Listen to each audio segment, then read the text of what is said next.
Hello, Critter Protectors, Mr. Jim here, and welcome to Kids Animal Stories, a place where there's always a mystery and adventure around every single corner. If you love critters of all shapes and sizes, I need you on our Critter Protector team. Join our adventure as we learn about critters from around the world and in our backyards. Well, my friends, are you ready for today's adventure? Me too! Let's go!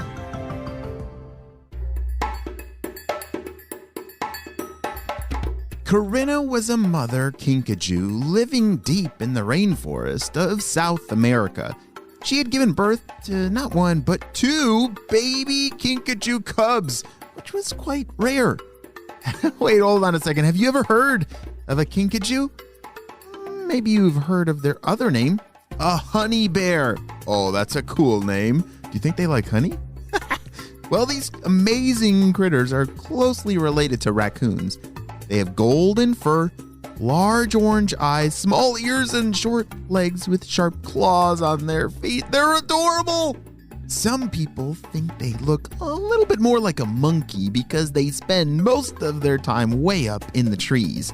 They have some crazy critter talents, like being able to move their feet all the way around 180 degrees to grab different branches. Wow! And they have an amazing prehensile tail, which means they can use their tail like an arm. It's so strong. Wow! Have you ever tried to climb a tree?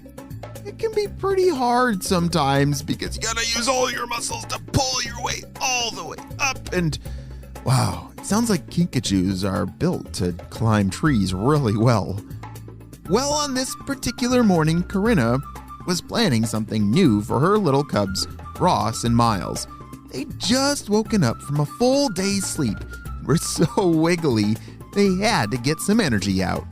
The moon was just up in the sky and all the other Kinkajous were starting to wake up too. Wait a second. The moon? And they're waking up? Oh, Kinkajous, they're nocturnal. They are awake in the nighttime, which means us people who are sleeping, often we don't get a very good look of them because they're out playing while we are asleep.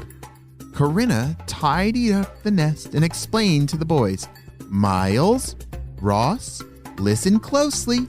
I know you're anxious to try new things and you've been getting tired of staying close to the nest. So today, we are going on a new adventure to the ground. Are you serious? The ground? The boys shouted at the same time. You see, they'd spent their whole cub life up in the trees, their safe place.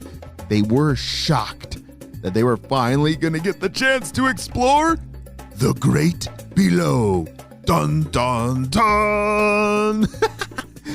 Karina quieted down their excitement. Now, listen carefully, their mom said. There are a few rules and you need to listen closely. You must be on the lookout at all times for predators. Predators? Yes, there are predators, like jaguars, foxes, or even eagles above. You also must not approach anything that has two tall legs and speaks a strange language. Did you say two tall legs and a strange language? Miles asked. What kind of predator is that, Mom? Asked Ross. Well, it's not a predator, but it is something to fear. It's a human, Karina said. Human.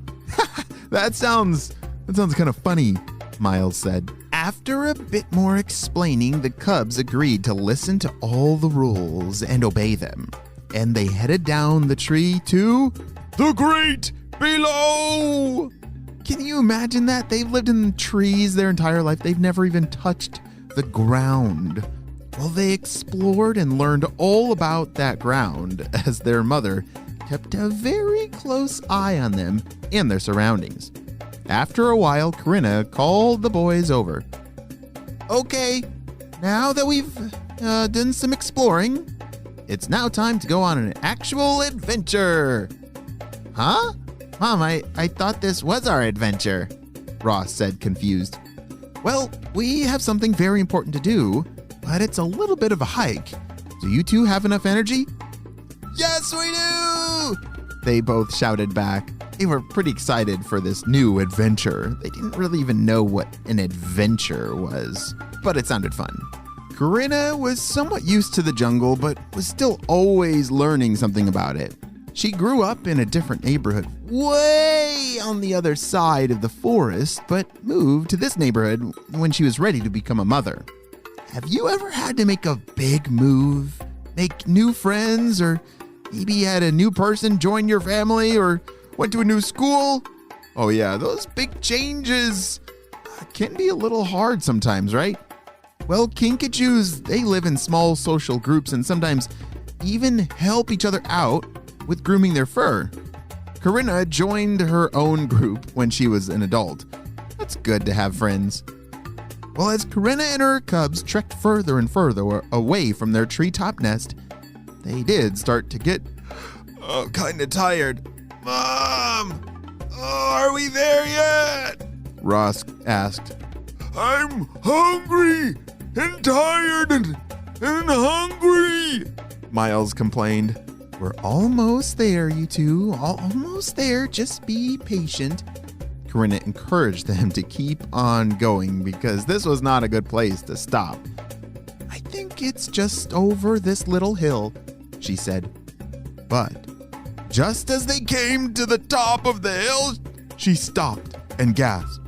Oh no! The family looked over the hill down into a small valley. Most of the valley was covered in dirt and looked kind of like a ruin. The only area with anything beautiful was a small patch of flowers right on the edge closest to them. Something tells me that this is not what Karina was expecting. I'm not sure what she's going to do next, but we're going to have to wait and see what happens on the next episode of Kids Animal Stories. Great job, you listened all the way to the end. Well, Kinkajous are just the cutest thing ever. They have very large dark eyes and they love to give hugs. They love to hold on. So it's like if you're holding a Kinkajou, it's going to hold on and give your arm a hug. Kind of like it was holding onto a branch of a tree. Oh, they're so adorable. Well, friends, if you love Kinkajous just like me, you should be on our Critter Protector team. Have your parents look down in the show notes below where you can sign up for your very own free Critter Protector badge that you can put on your backpack to school. Well, friends, I hope you have a super duper day and I will see you on our next adventure. Bye.